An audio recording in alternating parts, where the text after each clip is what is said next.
حي على الفلاح.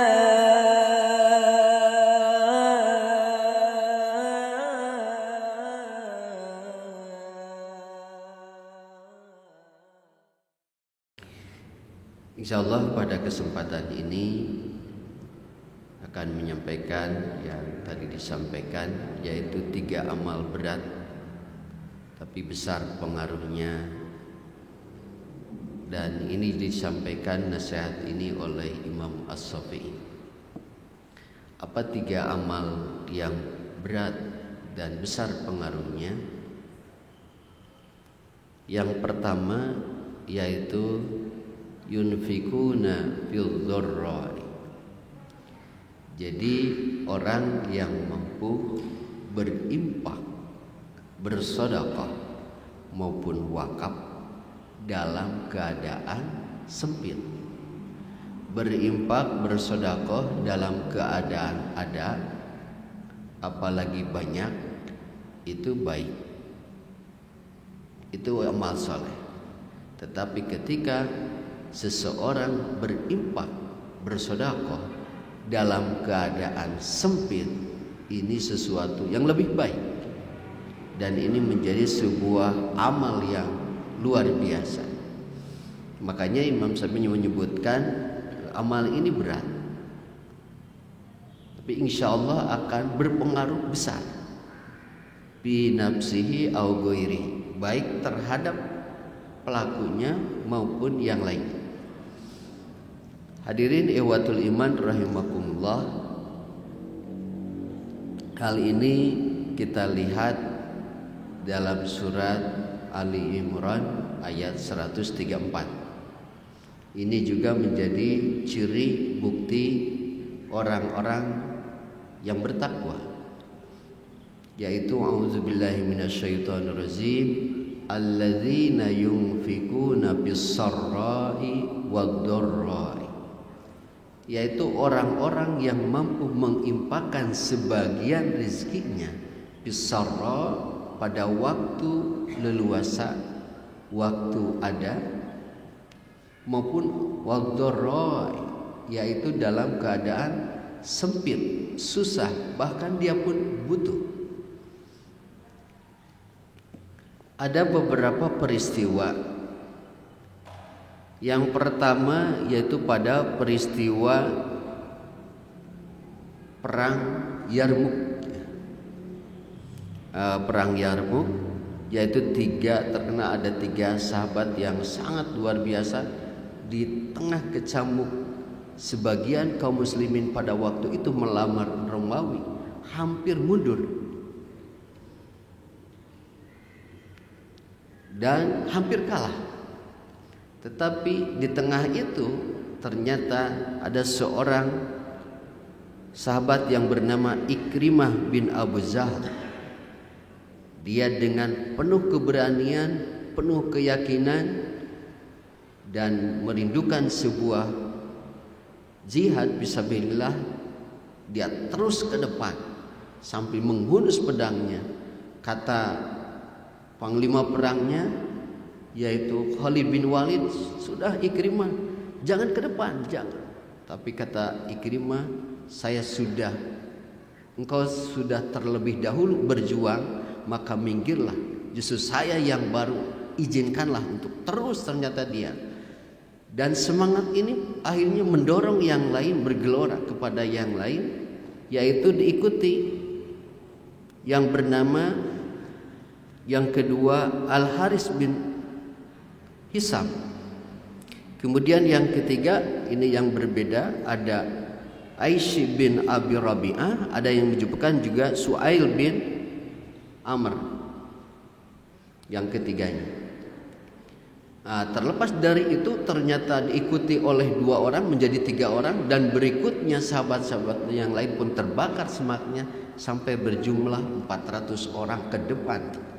Di tengah-tengah pasukan Romawi saat itu memiliki berbagai perlengkapan persenjataan yang sangat luar biasa lengkap dan banyak.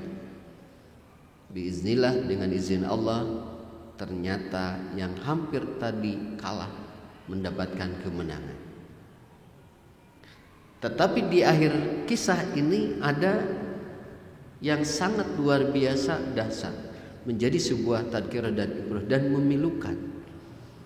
Dan ini menjadi catatan sejarah yang sangat luar biasa. Apa yang terjadi? Ternyata Ikrimah itu dengan berbagai luka-lukanya, karena dia sudah capek berperang, kemudian akhirnya kehausan dan meminta kepada sahabat yang lain dan hampir diberikan air ini. Dan ini populer ya kan kisah ini. Ketika dia pas mau meminumnya, ternyata melihat yaitu Haris bin Hisam juga kehausan.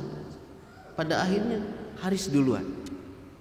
Haris bin Hisam pun mau mendekat air itu dari sahabat, disampaikan kepada dia. Dia pun menoleh. Ada lagi yang sangat membutuhkan, yaitu Aisyah bin Abi Rabi'ah. Kemudian akhirnya ini pun diberikan. Pas sampai kepada Aisyah bin Rabi'ah, ternyata belum sempat meneguknya, dia meninggal. Dan sahabat akhirnya memutar kepada dua lagi, kepada yang tadi kembali kepada Ikrimah maupun kepada Haris. Ternyata kedua-duanya pun sudah meninggal. Hadirin ikhwatul iman rahimakumullah, ini kejadian yang sangat luar biasa, menjadi tadkirah ibrah. Makanya amal ini betul, ketika semuanya butuh masih memperhatikan saudaranya. Tapi apa yang kita rasakan pada saat ini menjadi sebuah tadkirah yang bagi kita betapa kita malu dengan contoh-contoh yang sangat luar biasa dahsyat. Dari air saja ternyata berpengaruh ini kepada yang lain. Dan pengaruhnya itu ketika saya baca sejarahnya ini, ya, meneteskan air mata, betapa sangat luar biasa mulia dan sangat penuh kasih sayang, penuh pengabdian, penuh pengorbanan di antara sahabat kaum muslimin ini. Penuh ukhuwah di antara mereka. Jadi bukan ego, bukan apa-apa, mendahulukan kepentingan, sangat luar biasa. Hadirin ikhwatul iman rahimakumullah, ternyata ada juga sebuah kisah yang berdampak luar biasa. Salah satu pengalaman dari seorang mu'alaf Inggris, dia akhirnya memeluk Islam. Apa yang terjadi? Ternyata ketika ini terjadi di Palestina, dia datang berkunjung sebagai salah satu menteri, ya, melihat, dan akhirnya ada sesuatu yang kejadian yang aneh. Kemudian dia bertemu itu dengan seorang muslimah. Di seorang muslimah yang subhanallah dia juga yang perempuan, ya, bukan laki-laki. Jadi yang perempuan. Kemudian terjadilah dialog, dan dialognya itu subhanallah dia disambut tidak penuh dengan kecurigaan, justru dengan perhatian dan kasih sayang. Disambut dan akhirnya sampai dipersilahkan, dia disambut dengan penuh kehangatan, penuh kesopanan, dipersilahkan dan diberikan minum dan sedikit makan. Terjadilah dialog kecil singkat, yaitu kenapa kamu tidak makan? Mungkin dengan cerita sekarang, ternyata sedang saum. Saum itu apa? Jelaskan sedikit. Saum itu ya sampai 30 hari. Wah, berarti Tuhan mau mengajarkan untuk kemiskinan dan kesengsaraan. Untuk apa kamu saum? Dia menyampaikan justru dengan saum ini mengajarkan yaitu kepekaan untuk merasakan saudara-saudara yang lain yang miskin, yang menderita. Dia berpikir, dia juga apakah tidak menderita? Sudah menderita, ingin merasakan penderitaan yang lain. Dia berkata, ini luar biasa. Ini apa? Ini ajaran Islam. Dia yakin ini bukan konsep manusia biasa, ini adalah konsep Tuhan dan penuh kasih sayang. Sejak itu dia mengucapkan kalimat asyhadu an la ilaha illallah wa asyhadu anna muhammadar rasulullah. Jadi memang perbuatan tadi berdampak sangat luar biasa besar. Tadi dari sahabat maupun kejadian ini. Ada juga Yang ketiga, ini menyangkut juga panitia kurban disampaikan, yaitu seorang yang kerja, dan banyak juga sekarang populer ya, para orang yang biasa-biasa tetapi dia mampu berkurban. Dan ini salah seorang ustadz tersadar ketika dia jadi panitia, dia jadi ustadz sudah bertahun-tahun belum gitu ya. Ternyata yang ditanyakan itu oleh seseorang yang kerjanya mohon maaf ya bersih-bersih, tapi sungguh sangat luar biasa. Dia menyampaikan harganya berapa, tahun itu masih di bawah 2 juta, dan sekarang juga ada ya jauh sekali sekitar 1 juta berapa ya. Akhirnya kenapa gitu, tanyakan, insya Allah saya pun mau berkurban lagi, badai kurban deui, berarti artinya sebelumnya sudah kurban. Akhirnya ditanyakan, kenapa semangat berkurban? Ya alhamdulillah, terasa bahagia, terasa nikmat. Perjuangan padahal dia penghasilan berapa, dia pun sangat butuh. Karena dilakukan dengan penuh keyakinan, penuh keikhlasan, terus dia ingin berkurban, dan akhirnya bisa Allah memberikan rezekinya dan dia berkurban. Membuat tadi panitia atau seorang saja berpikir, kenapa ya kita tidak, sementara dia gajinya penghasilannya kecil tapi mampu berkurban, sementara kita yang ada atau lebih dari dia tapi tidak berkurban ya. Karena tadi dilakukan dalam keadaan sempit tapi mampu mengeluarkan, berpengaruh dan menjadi sebuah hidayah kepada yang lain. Kisah yang terakhir, ada lagi seorang ibu-ibu. Sering saya sampaikan, mungkin termasuk di sini, tetapi ibu-ibu, bapak-bapak masih ingat ceritanya seorang nenek-nenek. Emu tuh bu, ente peryogi dia dugi. Subhanallah, luar biasa ya. Seorang ibu atau seorang nenek-nenek atau nepi ibu sepuh senior gitu,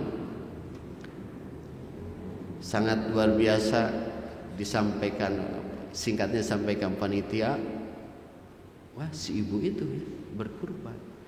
Padahal mah bayangkan rumahnya di atas tanah orang lain, tapi dengan izin ya 2 kali 3 karena lebih bilik. Kerjanya serabutan, termasuk bapak-bapak pami nasi tos hasem sok digunukeun nya Bu, aya dibuang, ini mah digunukeun menjadi non aron ya. Nah gitu, salah satunya itu. Terus dia mengumpulkan itu, ada hasilnya dijual sedikit-sedikit. Kemudian dia sudah nenek-nenek tapi menunggu nenek yang lain lagi dia dapat karena disuruh anaknya. Jadi terus akhirnya dikumpulkan, gak tahu dalam waktu berapa tahun, akhirnya ternyata si ibu berkurban. Subhanallah.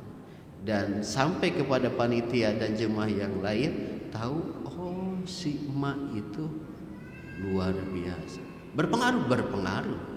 Yang tadinya yang punya kosan, yang PNS tidak berkurban, luar biasa berpengaruh. Akhirnya ada rasa, walaupun mungkin dari rasa malu dulu dengan seorang nenek tadi yang sangat luar biasa. 3 bulan berikutnya dia meninggal dunia. Subhanallah. Jadi hadirin ikhwatul iman rahimakumullah, maka sekali lagi apa yang disampaikan oleh Imam Asy-Syafi'i bahwa salah satu amalan yang berat tapi sangat luar biasa berpengaruh adalah alladzina yunfikuna fid-dharra, orang yang mampu, siap, sanggup mengimpakkan sebagian rezekinya di waktu dia sangat sempit, waktu dia sangat susah. Ini sesuatu yang sangat luar biasa. Dan memang dari beberapa hadis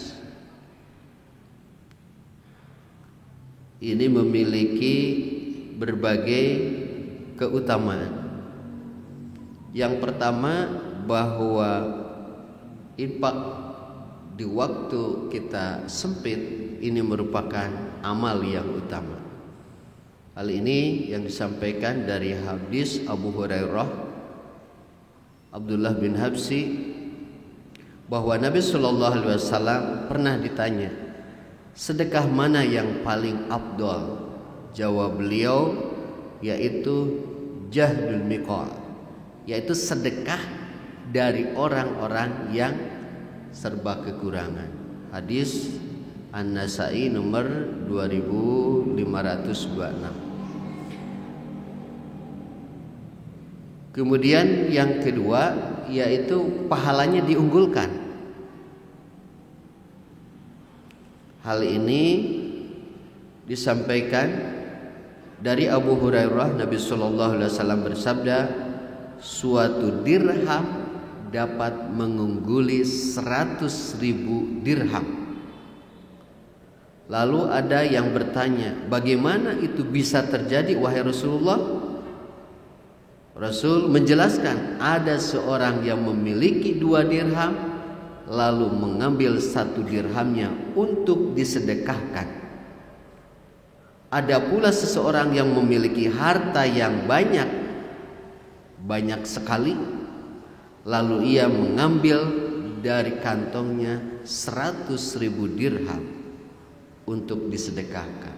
Tadi ada yang 1, ada yang 100, tapi bisa lebih besar satunya, 1 dirham.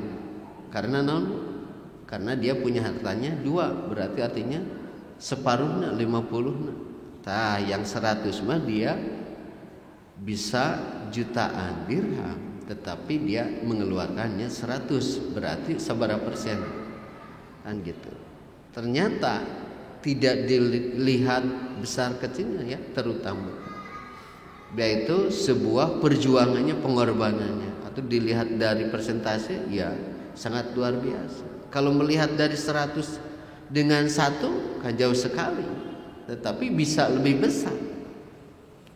Jadi jangan menganggap infak sedekah yang kecil 5.000, 10.000 cek kita mah biasa.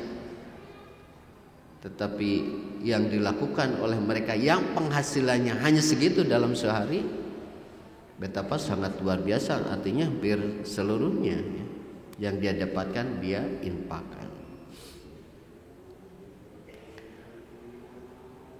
Kemudian yang ketiga, yaitu menambah kemuliaan dan derajat di sisi Allah. Hal ini disampaikan oleh Abu Hurairah radhiyallahu an,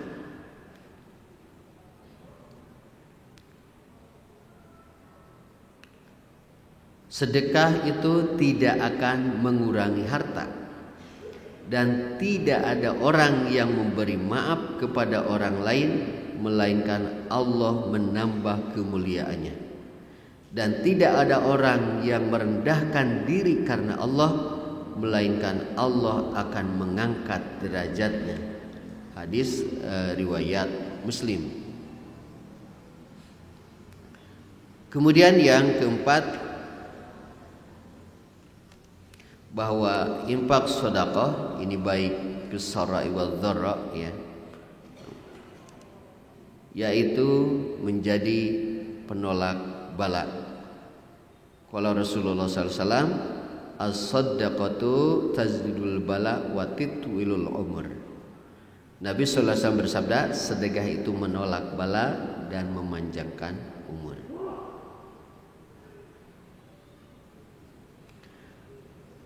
Kemudian yang kelima, Allah mengganti dengan yang lebih baik. Kali ini bisa dilihat dari surat Saba ayat 39. Wa ma anfaqtum min syai' fa huwa yuhibbu wa huwa khairur raziqin. Apapun harta yang kalian infakkan, maka Allah pasti akan menggantikannya, dan Dia adalah sebaik-baik pemberi rezeki. Wa huwa khairur raziki. Jadi diganti yang lebih baik.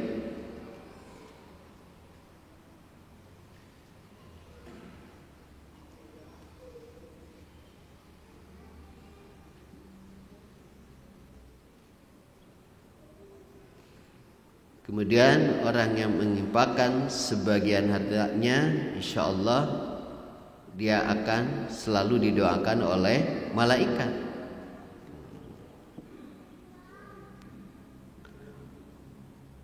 An Abi Hurairah radhiyallahu anna Nabi sallallahu alaihi wasallam qala ma mi yaumi yusbahu al ibadu bihi al malakani fayaqulu ahaduhuma Allahumma ati munfiqan wa yaqulu akhar Allahumma ati mumsikan.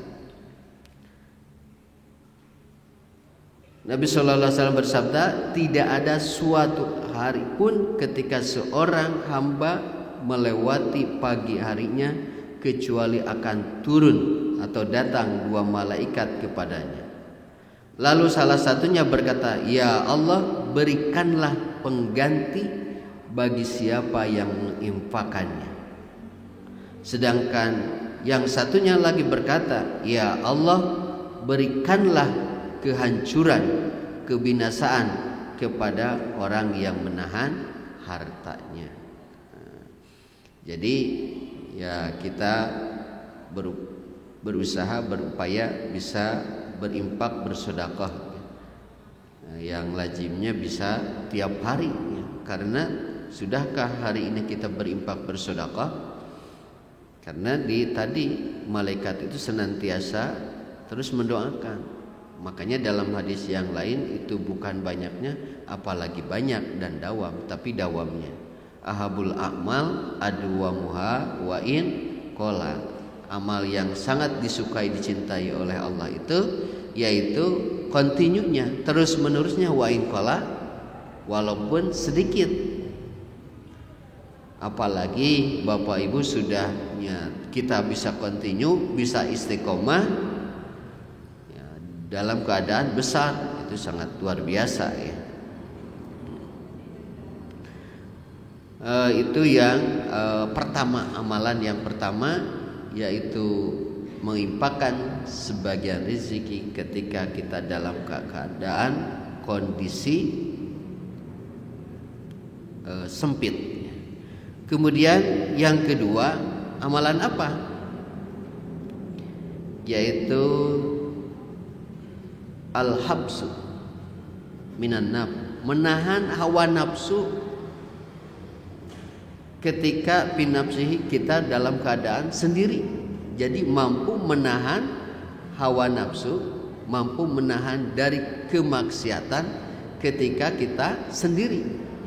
Ini kan yang dirasakan Bapak Ibu, bisikan untuk kita berbuat jelek, jahat itu kan lebih besar ketika kita sendiri dan lebih berat. Berbeda kita banyak orang, kita jujur, berkata jujur, banyak orang kita tidak berbuat dosa, tidak berbuat maksiat, banyak orang itu wajar, itu biasa. Tetapi ketika Bapak Ibu kita semuanya bisa menahan hawa nafsu, bisa menahan dari perbuatan maksiat, tidak ada seorang pun yang melihat, ini yang sangat luar biasa. Karena ini perlu keimanan, perlu keyakinan bahwa sesungguhnya Allah Maha melihat. Dalam surat Al-Baqarah itu jumpa,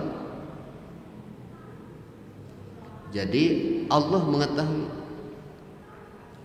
Allah Maha mengetahui terhadap perbuatan kita semuanya. Dan Allah tidak pernah lalai, bighafilin bima ta'malun. Jadi Allah tidak pernah lalai terhadap apa-apa yang kamu perbuat.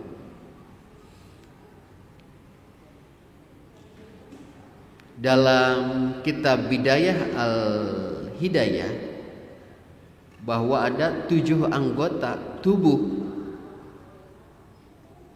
yang titik paling rawan untuk bergeser dari ketaatan menjadi kemaksiatan.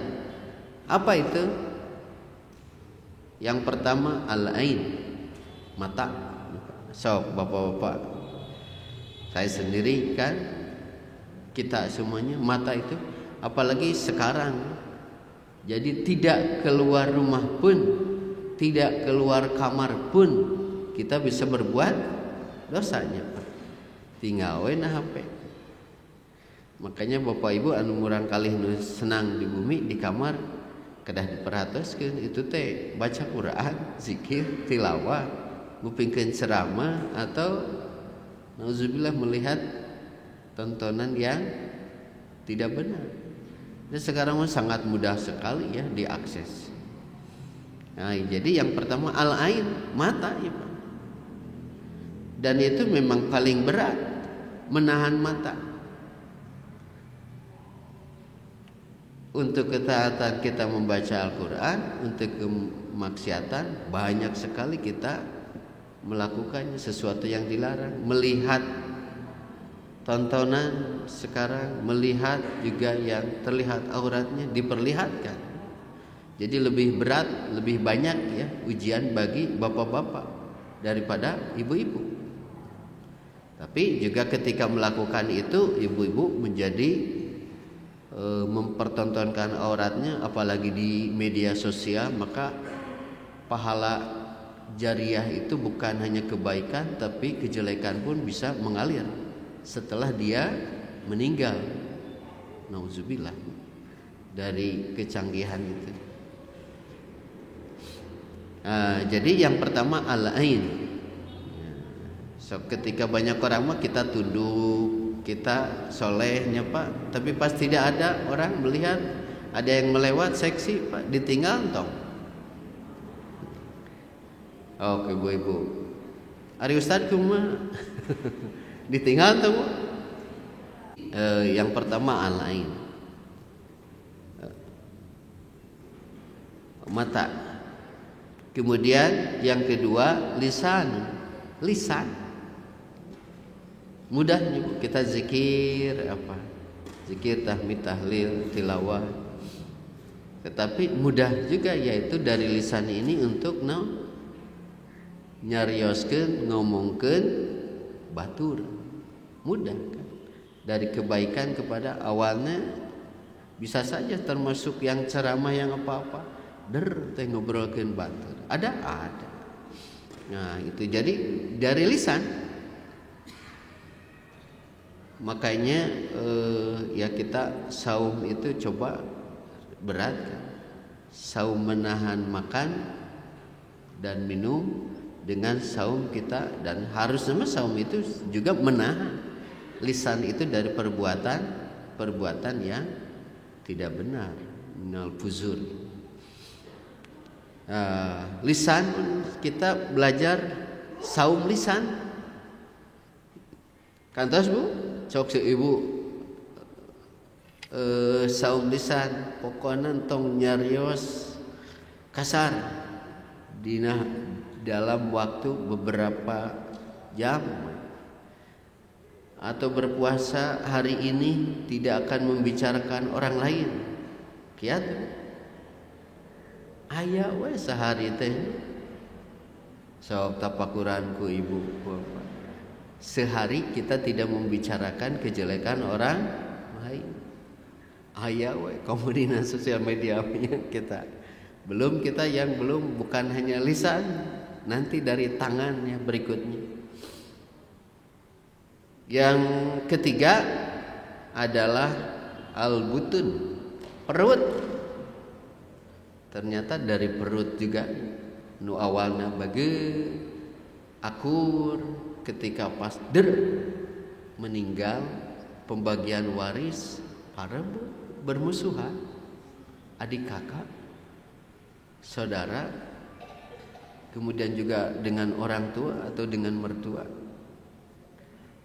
Jadi perut, masalah perut. Dan sekarang juga kan berubahnya berbagai aturan kebijakan perut yang didorong oleh hawa nafsu. Padahal mah perutnya segitu. Yang besarnya apa? Hawa nafsu. Sok apakah yang berpenghasilan 50-100 juta itu berbeda makannya? Sama. 1 sendok 2 sendok. Sahuap 2 huap. Nah, tapi nafsunya itu. Korupsi, membohongkan, mengganti berbagai aturan dan sebagainya. Nah, ini dari perut, masalah perut. Yang penting kenyang, yang penting menang. Tidak peduli yang lain, tidak peduli masa depan anak bangsa. Nah, ini masalah perut. Bahkan bisa menghalalkan segala cara. Masuknya ke sekolah, masuknya dapat pekerjaan, irtasi wal murtasi, suap menyuap, penting masuk perut. Jadi harus hati-hati. Kemudian keberapa, Bu? 4. Terlewatnya. Yang apa? Yang berikutnya, yang keempat, telinga. Nah, telinga juga betapa sangat sensitif, betapa sangat mudah untuk dari sebuah ketaatan berubah menjadi sebuah kemaksiatan. Kita lebih senang mendengar Al-Quran, mendengar ceramah, atau mendengar gosip? Ibu. Nah, jadi menjadi sebuah pelajaran ya kita. Betapa telinga juga. Pada mana nanti Allah mengingatkan, dan setiap apa yang kita lihat, kita dengar, inna sam'a wal absar wal afida qalilam ma tashkurun, atau innahu kana anhu mas'ula. Ada di ayat lain. Sesungguhnya semua itu akan diminta pertanggungjawabannya. Yang kelima, parji.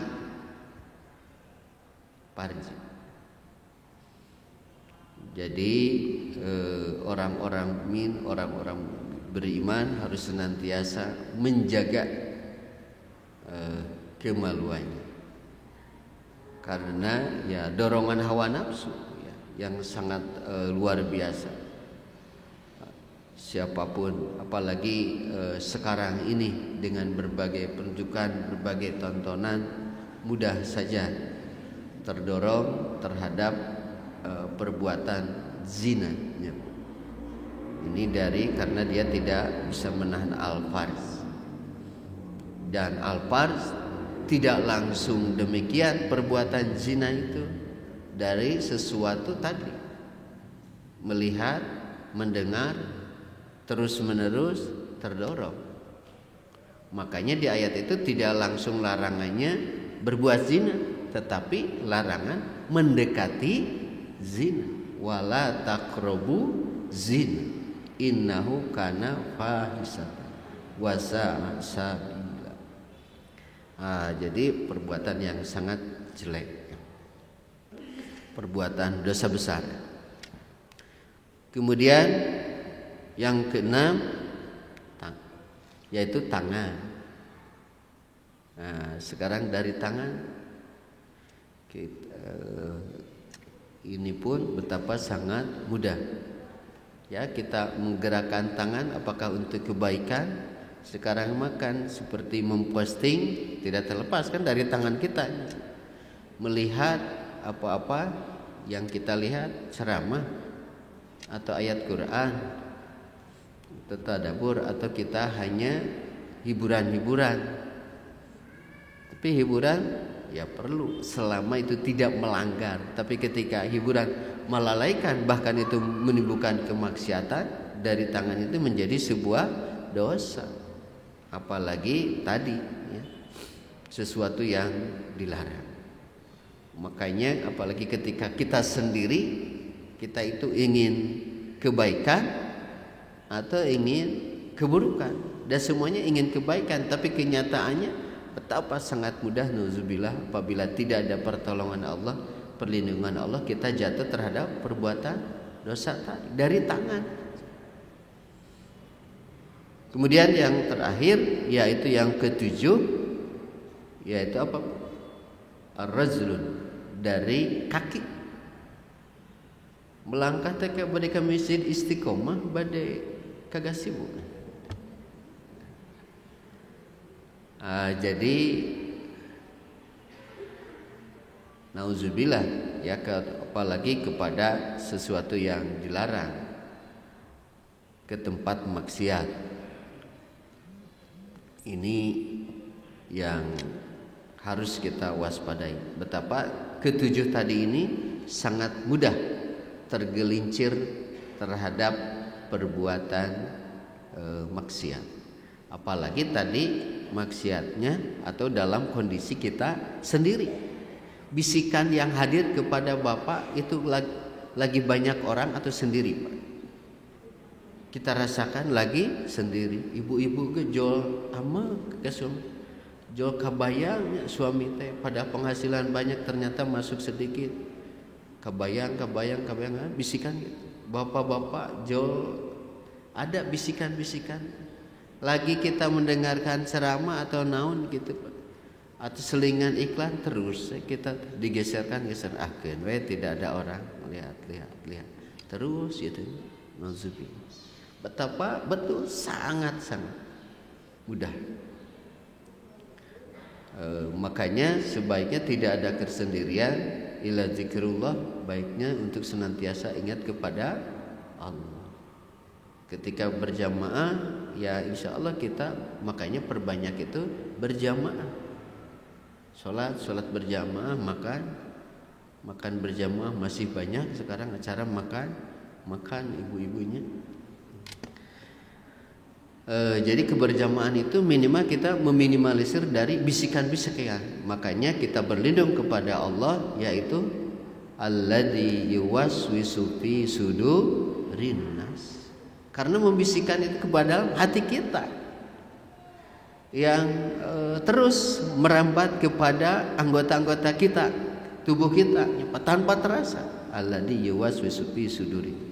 Makanya katakanlah a'udzu, aku berlindung. Kepada Nabi pun Allah memerintahkan untuk berlindung, apalagi kepada kita yang terjaga dari perbuatan dosa maksiat diperintahkan oleh Allah. Ini sebuah tadkirah, pelajaran, apalagi kita memohon perlindungan kepada Allah itu harus lebih hebat, harus lebih kuat, karena tidak ada jaminan apalagi kepada kita. Berbuat kita dosa, perbanyak istighfar. Berikutnya kita terus berlindung kepada Allah. Karena sekarang ini betapa sangat luar biasa berbagai tantangan, rintangan yang akan kita hadapi. Nanti sebagai salah satu solusi agar kita terhindar dari berbagai perbuatan maksiat yang disampaikan oleh Imam Ghazali, kita tadaburi, yaitu surat ke-59 ayat 7, surat ke-7 ayat 16-17 ya. Kemudian yang ketiga, yang terakhir,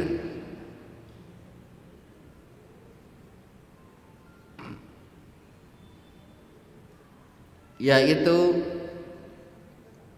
menyampaikan kebenaran terhadap pemimpin atau atasan, menyampaikan kebenaran terhadap penguasa atau terhadap pemimpin kita yang kecil-kecil. Ini disampaikan dari Abu Sa'id Al-Khudri. Nabi SAW bersabda, Abdul zihad kalimatul ad inda sultan zair. Jihad yang paling utama ialah mengatakan kebenaran atau berkata yang benar atau yang baik di hadapan penguasa yang zalim. Hadis riwayat Abu Daud nomor 4344. Menurut Hafiz Abu Shahir mengatakan bahwa hadis ini hasan. derajat. Jadi disampaikan juga, diingatkan juga oleh Rasul, qulil haqqa walau kana murra. Sampaikan kebenaran itu walaupun pahit, ya. Pahit nih kebenaran. Dan memang ketika kita menyampaikan kepada pahit, berat, ya, apalagi kepada keluarga, apalagi kepada yang lebih senior, apalagi kepada pemimpin, apalagi kepada penguasa terus. Dan memang ini membutuhkan sebuah keimanan, kemauan dan keberanian, as-saja'ah, iradah as-saja'ah dan al-iman. Keimanan, kemauan dan keberanian. Ada yang berani tapi tidak mau urusan batur, ada. Ada yang berani terus tapi dia tidak beriman, tidak berpahala. Tapi harus dilandasi justru orang-orang yang beriman, adalah keimanan, kemauan dan keberanian. Iman, iradah as-saja'ah. Makanya ini merupakan sebuah amal yang sangat berat, tapi insya Allah ketika dilakukan pengaruhnya sangat luar biasa. Kita lihat juga di surat Al-Imran, ya, 136-nya kalau salah, yaitu Allah memerintahkan kepada kita, wal takum minkum ummatu yad'una ilal khair wa ya'muruna bil ma'ruf wa yanhauna 'anil munkar. Diakhiri ayat itu dan jaminan Allah, ulaika humul muflihun. Jadi hendaklah ada di antara kita yang mengajak, menyeru kepada kebaikan, wa yanhauna 'anil munkar, dan mencegah. Nah, ini yang mencegah kepada kemungkaran. Dan orang yang mampu dan berani demikian, Allah pasti memberikan al-muflihun, yaitu kemenangan, kebahagiaan. Ini resikonya Ustaz, dikeluarkan, diturunkan jabatan, bahkan dipenjara. Tetapi subhanallah mereka tetap berada dalam kemenangan, kebahagiaan. Kita yang melihatnya, ternyata guru-guru kita bahkan ketika dipenjara, termasuk yang mengarang kitab Al-Azhar siapa?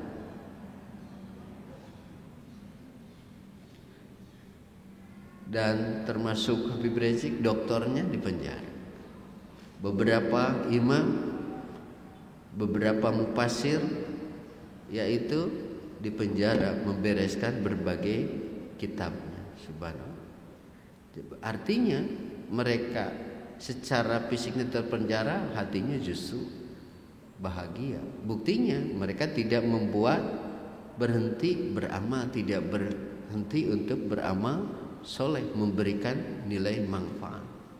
Justru mungkin kita yang bebas tapi kenging naon. Bahkan subhanallah ketika silaturahimnya Bu, kita rindu guru kita Ustaz Aceh silaturahim, Ustaz di mana jukorna itu? Ya, alhamdulillah di dia we. Tapi nampu hasil karyanya menghasilkan 10 buku di rumah, subhanallah, dan sangat luar biasa bermanfaat. Hadirin ihwatul iman rahimakumullah, itu saja yang saya sampaikan. Mudah-mudahan sekali lagi dari amalan 3 ini kita bisa mengamalkan, yaitu walaupun berat, insyaallah berpengaruh, yaitu bisa dan mampu mengimpakkan sebagian rezeki ketika dalam keadaan sempit. Yang kedua, yaitu kita bisa menjaga diri kita walaupun dalam keadaan sendiri dari perbuatan dosa. Dan yang ketiga, kita senantiasa menyampaikan kebenaran kepada atasan kita kapan saja, di mana saja, sehingga Allah pun ridho kepada kita semuanya, dan Allah memberikan hidayah kepada kita dan istiqomah dalam kebaikan. Alhamdulillahirabbil alamin. Subhanaka Allahumma wa bihamdika asyhadu an la ilaha illa anta astaghfiruka wa atubu ilaik. Aqulu qada. Assalamualaikum warahmatullahi wabarakatuh.